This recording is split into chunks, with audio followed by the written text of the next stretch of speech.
Hello, Tara here. I've got Not by Sight. We are on chapter 6. Let's just jump straight into it. Jack, you won't believe what I've discovered. So tell me, Marcus. Jack held the telephone as he sat on the edge of his desk. Since returning from the morning's ride with Grace Mabry, he'd been reproaching himself over his clumsy interrogation. Yeah, you were awful. Like a novice, he drummed her with so many questions that even the most innocent person might become suspicious. He'd been trained by the best at MI5, and it unnerved him to think he'd lost his edge.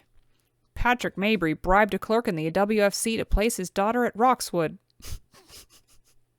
He thought she was so useless, he had to bribe them to get her to go in. Oh my gosh. Patrick Mabry bribed a clerk in the WFC to place his daughter at Roxwood, Marcus said. It seems your hunch was well-founded. She's obviously there to obtain information for her father. Whether Mabry believes you still have proof against him is debatable. Ordinarily, you would have already have brought it forward. Except for the fact I'm blind, you mean? Jack said. Does he think I perhaps misplaced his letter and I now cannot find it? I think if he knows you were on the Akonia when it went down, you might have something on him, Marcus countered. Jack said nothing.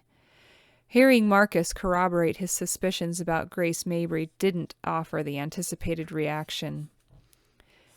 Instead of crowing with vindication, he felt disappointment. He rather enjoyed his sparring match with her today. She'd made her annoyance to his questioning quite clear, her responses seeming impulsive and unrehearsed.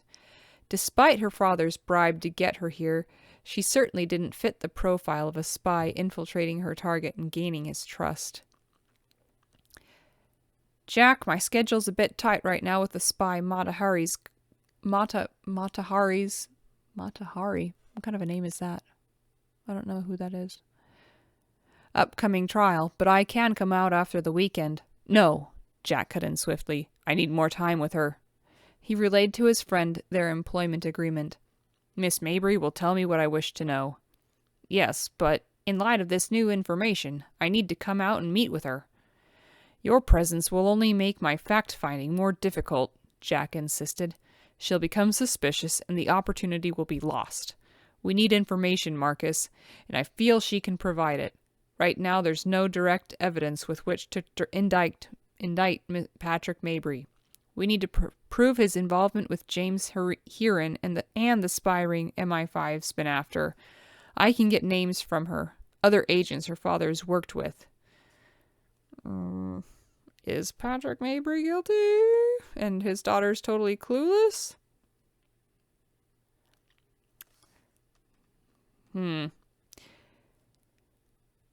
Let's see.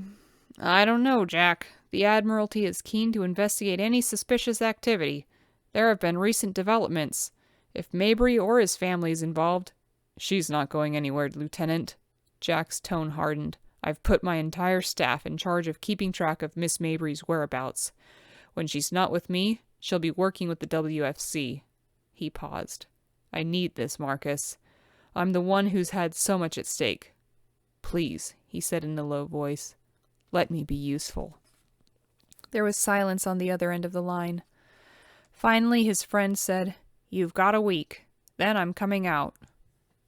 Thanks. Jack's shoulders eased. Anything in particular I should ask her? He hoped to discover what recent developments his friend spoke of. No, it can wait, old boy. Just keep me informed. Once Marcus rang off, Jack returned to sit behind his desk. The Admiralty had information they wanted kept hush-hush. Secrets his friend wouldn't risk talking about over the telephone. And likely, it involved Grace Mabry's presence at Roxwood. Jack thought back to their outing. Despite his inept interview, he'd managed to learn a bit more about her. Red hair and green eyes. Miss Mabry's description had brought to his mind another image. The mystery woman whose delicate lines and features had been committed to memory. His goddess in green. Pandora. She was beautiful. Her thick auburn curls held captive in green satin bands, her eyes gleaming like emeralds. Her lithe body, swathed in a gauzy Grecian-styled gown, had walked gracefully toward him. The fullness of her lower lip curved upward as she'd offered him her hand for his kiss. Reaching into his vest pocket, Jack withdrew the white feather that had somehow survived the explosion, and gently brushed his thumb along its silken softness. He'd never learned her name, but during his weeks in hospital and the ensuing months of darkness, the vision of her had stayed with him, keeping the night at bay, along with the panic he often felt at never being able to see again. If only he had stayed by her side that night. Jack pushed himself up from the desk. Wishful thinking couldn't alter the past. He had only the present, and right now he thirsted for justice. His friend had just given him the chance to seek it out. Excitement coursed through him as Jack returned upstairs to his room. He was back in the game. Already he anticipated his next encounter with Grace Mabry. Ringing for his valet, he mentally prepared the next questions he would ask the following day. He had a week to get his answers, and Jack would get them. 1 week. These kinds of stories can pack a lot in a week. The butler answered Grace's summons with the same sour look the following morning. Perhaps it was permanently etched into his craggy features. Determined to be sunny, she made an effort to smile. "Good morning, Knowles." "His lordship will be with you presently, miss." "Thank you." She tugged at her gloves. "I'll wait in the car." Grace remembered to open the passenger door before she moved back around the car and got in. She'd also left the Daimler's top intact. Lord Roxwood would have no reason today for curmudgeonly behavior. She gazed up wistfully at the clear July sky. With summer in full force and haymaking to begin on Monday, Grace had hoped to join in with the camaraderie of her co-workers, instead of playing driver to a man whose inconsideration stretched the limits of her patience. He appeared outside the front door. Again wearing his ugly mask, he was clad in a suit of summer linen and wore a brown felt motoring cap. With her initial fear of him gone, Grace marveled anew at his uncanny sense of direction. He seemed to know exactly where he was going without the use of his sight. "Miss Mabry?" He paused beside the Daimler. "Good morning, Lord Roxwood." Feeling a bit devilish, she said, "Shall I come around and assist you inside?" "I am blind, woman, not feeble." He slid into the seat and closed the door. Grace felt a moment's triumph at taking a bite out of the man's endless supply of arrogance. "Where shall we go today?" She was eager to drive to another new place. "Take the first left before you reach the village. There's a post marked Warrenton Road. Travel south until it connects with Isle Crossing, which leads toward Canterbury. We won't go into the city, but there's a lake and a wilderness park not far from the turnoff." He rested his arm against the back of the seat and turned to her. "And I feel ready to venture a bit farther, knowing you won't run us off the road." As much as he seemed to enjoy being unpleasant, she vowed she would not allow him to ruin this glorious day for her. Releasing the brake, she eased the car along the graveled drive. They traveled in blessed silence for the first few minutes, and she thought she might get a reprieve from yesterday. She was wrong. "What are your plans for tomorrow, Miss Mabry?" he asked. "Well, it is Sunday." She glanced at him, hoping he didn't plan to make her drive him about so he could bombard her with more questions. "Mr. Edwards said I would have the day off." A sudden thought struck her. "Or shall I be taking you to church? I'm happy to do it. I believe service in the village starts at 8 o'clock. I'll fetch you at 1/4 till the hour if you'd like." "Miss Mabry, if I ever decide to step inside another church, be assured I'll summon you." Didn't he attend church? The news surprised her, until she remembered his reputation in London. Perhaps he felt beyond saving. Her attitude softened. "If you like, I'll speak with the vicar, Reverend Price," she said. "I'm sure he'd be willing to come to the house and talk with you." The rest of her sentence died with his fit of coughing. Grace slowed the car. "Lord Roxwood, are you unwell?"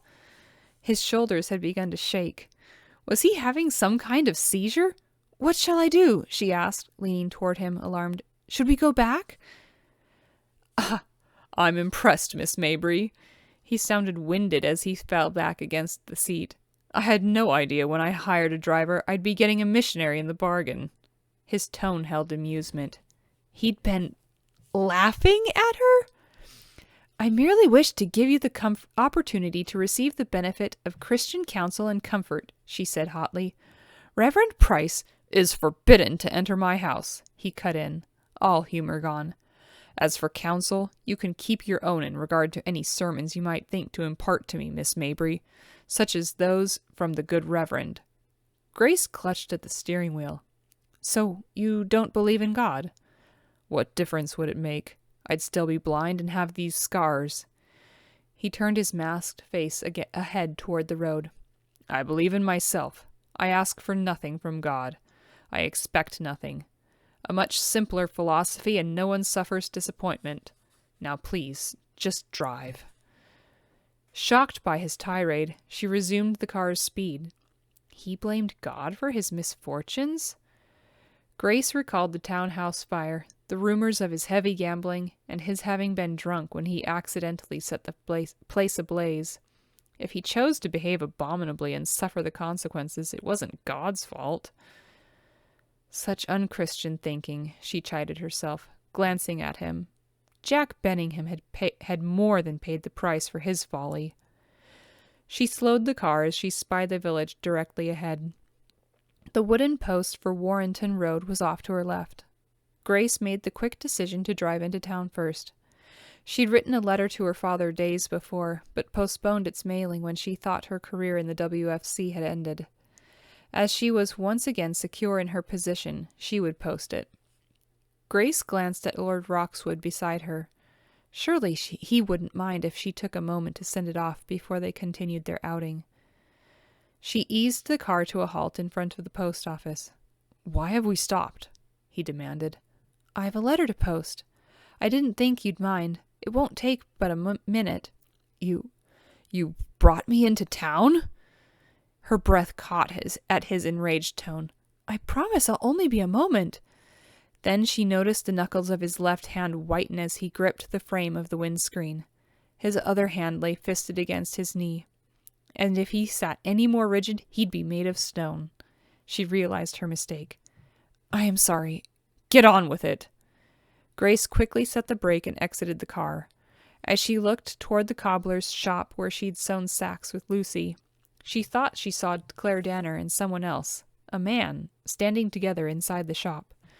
She started for the shop, intending to find out, before she noticed people staring toward the Daimler. The blacksmith, clad in his leather apron and holding a hammer, emerged from his smithy to gawk at the man in the car. Two older men stood outside the butcher's shop, and a woman with her young daughter paused in front of the greengrocer's, parcels in hand, each gaping at the tin man in his mask, as if he were some kind of monstrous curiosity they'd never seen before. A dog barked in the distance, then yelped, and Grace saw the cur tuck its tail and run behind a building for shelter. The woman selling bread actually left her cart in the street to walk toward the car, staring. Seized with righteous indignation, Grace tucked her letter back inside her uniform. How dare they look at him that way? She marched back to the Daimler and slid behind the wheel. Removing the brake, she swung the car around and headed back out of town. That was quick. With the car's motion, Lord Roxwood's hand relaxed against the frame. "I forgot to bring money," she lied. "I'll post my letter another time." "Ah, the freak comes to town and everyone has to stop and stare. Is that it?" Darting a glance at the mask, Grace wondered if she was being too harsh on the villagers for their reaction. To someone who had never caught sight of him before, the image he presented was frightening. I understand," he said when she didn't answer. It must have been a very busy day in the village of Roxwood. Despite the light remark, Grace heard his bitterness. "More like busybodies," she muttered. She slowed the Daimler, making the turn he'd indicated. They began heading south on a well-maintained gravel road. They're just simple-minded folk. Oddly, she felt a need to assuage his pride. When I first met you, I was a little surprised, but I've discovered you're not a monster. Ah, so that's the current rumor they're spreading. Why couldn't she govern her tongue? Such silliness, she said. What else are they saying? Grace didn't think it wise to reveal the outlandish things she'd heard. You know how people talk, she said vaguely. Tell me. She froze as he leaned closer to her. Now, Miss Mabry, unless you'd like to tell me more about yourself and your family. Grace needed no further prompting. If you must know, I was told you had pointed ears and a hunched back, that you limp, which of course you don't, and that you howl at the moon. The same choked noise, laughter, emerged from behind the steel mesh. They say all that, do they? He said finally. I suppose it does make me a monster. He turned to the open window. Grace refocused her attention on the road. Plane trees bordered the pasture land to her left, while beyond lay an endless stretch of valley, dotted with majestic oaks and a body of water much larger than Camden Pond. I see a lake coming up on the left. Harmon Lake. She glanced at him. Did you fish there as well? Rarely, he said. Most of the time we took grandfather's small sailboat and crossed back and forth between shores. Harmon Lake is quite large. Indeed it was. Grace tried to imagine a small boat traversing such a body of water. Turn right just before the lake at Isle Crossing. Follow the road for about 2 miles until you reach the first hill.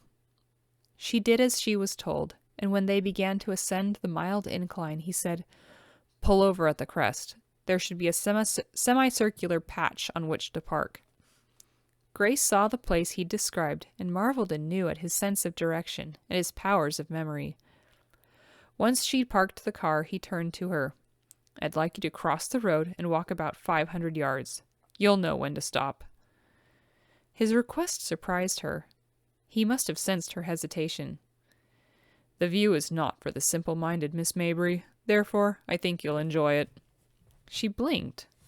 He'd just given her a compliment. Was it due to her earlier defense of him? She thought to ask, but her curiosity to see a place he deemed worth looking at won out. I won't be long. Exiting the car, she traveled a short distance through woods scented with ferns and painted with a splash of white roses and purple orchids. The faint, sweet smell of honeysuckle reached her nostrils as she came to a stop before a precipice overlooking a valley. It was the same verdant stretch she'd seen earlier. To the east, the sun cast a pink glint against distant clouds, while below her the sparkle of water, a river, meandered like a shiny piece of ribbon across the vale floor. Forests rose in the distance, in varying shades of green, with red-berried hawthorn and the white catkins of sweet chestnut adding their touches of color. Grace admitted the pastoral scene was unlike any she'd viewed in London, and much more beautiful. She wondered if Ireland might be like this. Da had often talked of his homeland. She'd heard the love in his voice and seen the wistful look in his eyes when he spoke of Uncle Brian's farm outside Dublin. He had told her and Colin there were more shades of green to be seen on the island than in any other part of the world. If it was anything like this view, then she wanted to visit one day. Well? Lord Roxwood demanded when she returned to the car. Magical. Grace heard the wonder in her own voice. I felt as though I were looking at a painting. I call the spot Eden, he said. Who could not wish to paint such a paradise? He tipped his masked face down. The view was one of the most impressive I've ever seen. Was. Compassion seized her, and for the first time Grace saw his guise as the infuriatingly arrogant employer begin to crack around the edges. He'd given her a gift, sharing with her a place once so beautiful to him, now lost forever. Thank you, she said. I'm sure I will never forget it. He nodded, and Grace heard the rustling chink of metal, trapped from the beauty of the outside world. Shall I drive on? She didn't wait for his agreement as she set the car back in motion. Again she considered his kind gesture, and her mood lightened. Perhaps they might begin anew, and enjoy being in each other's company for a change. When we first met in my hedge maze, you said you worked for the Women's Forage Corps. How did you come to be at Roxwood in particular? Her optimism faded. I went where I was assigned. Why? I was curious to know if you could choose your posting. Is your father affiliated with the WFC? Of course not, she said with impatience. It was my choice to join up and do my part to help my brother and others in the cavalry by working to feed their horses. Yes, you told me he's in France. The BEF. British Expeditionary Force? Yes, Colin is in the 2nd Cavalry Division. Have you or your father attended any of the war aid benefits held in London? I ask because at one time I frequented several, doing my bit for our boys overseas. Grace's mouth twisted in scorn. Doing his bit meant drinking, womanizing, and hiding out from the war. In fact, the last benefit was held at Lady Bassett's home in April, he said. Perhaps we met there? She gripped the steering wheel tightly. Was he baiting her? Had he known all along she was at the ball? Grace's mind raced. While she disliked being evasive with him, telling him the truth would get her banished from Roxwood. I believe I told you yesterday my father stays too busy with his tea business to attend parties, she said truthfully. And while Lady Bassett remains his chief patroness, we are in trade, sir. Neither I nor my father have ever received such an illustrious invitation. She omitted the fact she'd shown up at the ball without one. I'd like to know why you persist in these questions, she said, taking the offensive. In our brief time together, you've been more than a little keen to know about my family, my father in particular. Please tell me why. I'm merely making polite conversation while we take in the country air. His interrogation was hardly polite. I'll make you a bargain, she said as inspiration struck. You can ask me a question, then I'll ask you one. Does that sound fair? She could tell her terms annoyed him. He turned to face the open window, his fingers tapping against the door frame. All right, he said finally, swinging the mask back around to face her. I'll go first. Have you and I ever met before, prior to you chasing a pig into my labyrinth? The first line she was treading seemed ready to snap. We were never introduced, but I have seen you before, she said with as much honesty as she dared. Aside from my photograph in the newspapers? That's 2 questions. I believe it's my turn now. What kind of mask do you wear? You'll answer my question first. His implacable tone resonated from behind the mesh. Well, yes or no? Grace chewed on her lip as she weighed how much to tell him. Yes, aside from the newspapers, I did see you. You were getting into a hired cab, she said, recalling his swift departure from Lady Bassett's ball. He snorted beneath the mask. That could be any one of 1,000 places. He leaned back in his seat. His voice turned wistful as he added, There was a time when I was always on my way somewhere. I believe it's my turn, Grace said again, longing to change the subject. He let out a deep breath. It's called a splatter mask. The metal slats over the eyes and the steel mesh curtain across the mouth are designed to protect the wearer from metal and paint flakes shearing off inside a tank during shelling. He paused. Tell me why you decided to join the Women's Forage Corps. It wasn't my first choice.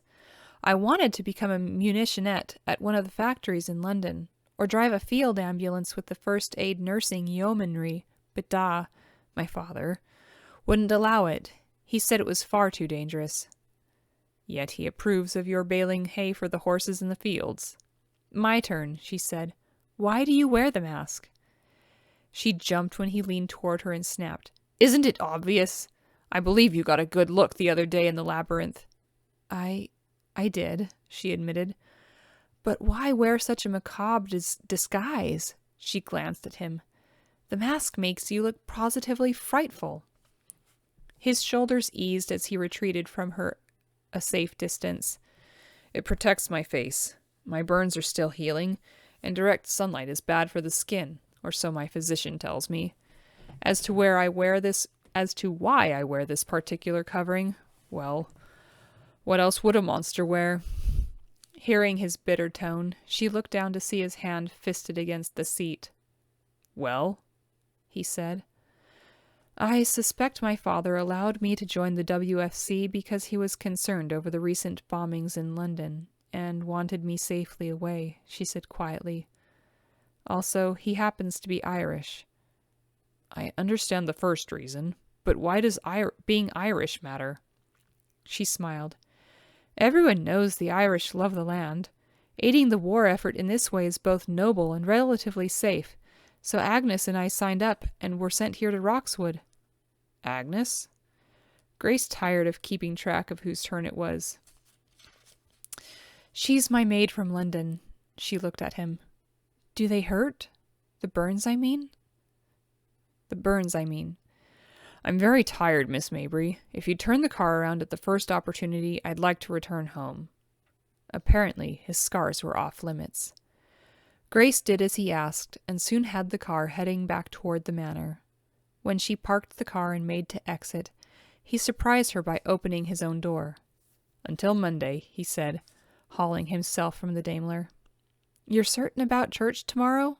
She called to him. Oddly, the notion of his staying at home alone bothered her. The villagers might see him as less frightful and more God-fearing if he at least attended services with them. Good day to you, Miss Mabry. He turned his back on her and mounted the steps. Watching him, Grace felt a jumble of sentiment, irritation at his demands and his constant barrage of questions, but also compassion as she felt driven to defend his privacy after seeing how others looked at him. Then later, when he'd shared with her this place so special to him, Eden, Grace felt her insides flutter. He'd complimented her, allowing her to see a side of him rarely revealed to anyone else. It felt intimate in some way. As she drove the Daimler to the garage, she considered that despite the few answers she'd received from him today, Jack Benningham was an even greater mystery to her now than before. Well, what do you guys think? Do you think Patrick really is a spy and kind of finagled? I don't know. Grace is pretty clueless. If she's going to be giving information over, it's going to be by accident, in my opinion.